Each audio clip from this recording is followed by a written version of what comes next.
sa Retobi TV. Sama-sama tayo, edukasyon, biyahe, pagkain, punong-puno ng kwento. Halina't matuto, tuklasin ng mundo sa Retobi TV.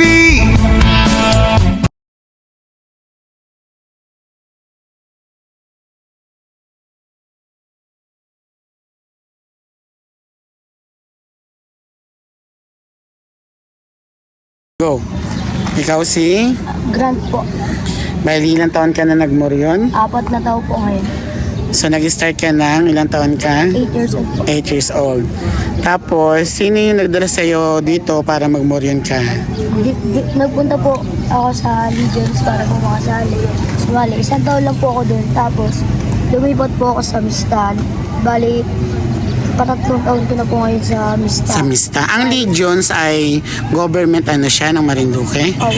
Bali, nag-walk-in ka doon, naparegister ka. Merong age limit ba yon? Wala po. Wala. So, nag-start ka ng 8 years old ka noon. Anong grade ka noon? Grade 3 po. Grade 3. Tapos, hindi na kailangan ng consent ng parent para magmoryon Nagbigay po kami ng consent. sa parent mo. Taga saan ka pala? Tapos, Taga-Tampus ka. Tapos ngayon ay ika-4 na taon mo na dito sa Moryon. Ika 12 years old na. Okay. Bakit ka nagmoryon? Anong ibig sabihin ng... para po gumaling po ang sakit na para po ako namamanata po ako para sa gumaling po ang aking sakit at makatulong na rin po sa aking pamilya na may sakit po. Okay. Sabi mo ay panata. Ano ibig sabihin ng panata? Hindi ko po Kumbaga yung panata na yan ay parang nangako ka, no? Opo, Nangako ka na magmumoryon ka. Tapos ang hindi titigil, no? So ang kapalit nun ay kagalingan. Ba't ano bang sakit mo? sakit po. May sakit po ako sa kidney. Kidney. So, kumusta naman ang kidney mo? Okay naman po. So, hanggang ngayon, nakakaano ka pa. Sa ibig sabihin, hindi lumalala. Opo. Kaya ka pala naman nata. Ganun din sa family mo. May si Lolo po may sakit po. Inoperahan po ngayon. Si Lola po may cancer po. Cancer. Sa family ninyo, ilan kayong nagmoryon? Po? 3 lang po. 3. Sino-sino yon? Tito ko po at kuya ko po, pinsan. Okay. So, ibig sabihin, sa family mo, ikaw lang, tapos yung tito mo, tapos yung pinsan mo. So, sa family mo, ikaw lang, ano? Ang galing. So, nabanggit mo kanina yung Legions, bali organization yun ng provincial. Tapos, nagmista ka. Ano ibig sabihin ng mista? Po?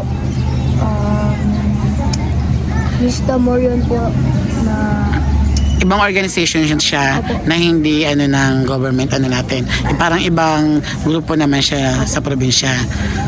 Okay. Tapos yung mga damit mo, katulad niyan, yung sapatos mo, yung damit. Paano yan? Sino nag-provide niyan? Ito pong sandals ay pinatay po na... Sa grupo din niya, sa misa din? Opo, nagsarili. May bayad po lahat na. May bayad yung mga gamit mo. Sandals po, at saka palda na mga 1.5 po, ganun. Tapos, ang best naman po ay mga 1.5 din po, 2.5. Ano yan? Bali, may standard yan talaga? Sa kanila ka lang bibili ng ganyan? Or pwede ka magpagawa? Nagpapagawa po kami. Nagpapagawa kayo? Bali, di ba yung helmet kasi, di ba yun yung pinaka ng Moryon? Ano yung itsura ng helmet mo? Hindi ko nakita Pero parang nabilyon kita kanina doon. No? Anong napili mong maskara? Po yun hindi po kami nag-design nun. Sila lang? Opo, kung po yung design nila, ayun na po mismo. Ayun na yun. Ibig sabihin, ina-assume lang ninyo yung tsura ng maskara na susutin ninyo. Magaganda naman po yung ginagawa nila na maskara. May ibig sabihin ba yung tsura ng maskara? May ibig sabihin yun? Yung tsura ng maskara na sinusuot nyo? O katulad nung ganon, yung ganong maskara, ano ibig sabihin nun? Po, yung maskara pa na yun ay kaya po naging ganon yung maskara po na yun, labag po sa puso at sa damdamin po na pagmamahal po sa pag-ibig. Okay. So, for the sake of an art. Kanina may napansin ako yung mga tsura ng mga maskara na parang kakatawa yung itsura. Ano yun? Pwede talaga na gamitin yung ganon?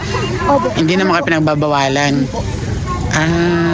Ang bawal lang po ngayon ay bungo po na... Yung bungo talaga. Opo, pero yung dati pa po nagpagawa, pwede po. Pero ngayon na po bawal na. Bawal na yung bungo. Bakit daw bawal yung bungo?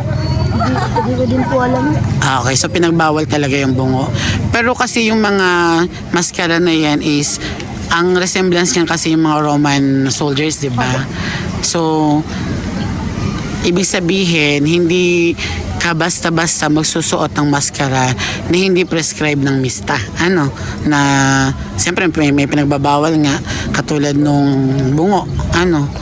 Okay. So nabanggit mo din kanina na ito ay panata. So sa tingin mo hanggang saan ka magmumuryon? Hanggang saan pa? Kasi nakapatataon ka na eh. Hindi po ako titigil. Hindi ka talaga titigil. Hanggang Hanggat kaya po. ay paano kung gumaling ka na sa sakit mo, sa family mo, yung cancer, gano'n? Paano kung gumaling na sila? Iba tutulog ko rin po yun. Kasi nga panata. Opo, kasi po nangyari po. Okay, may yun doon sa loob ng National Museum, meron nakalagay doon. Yan.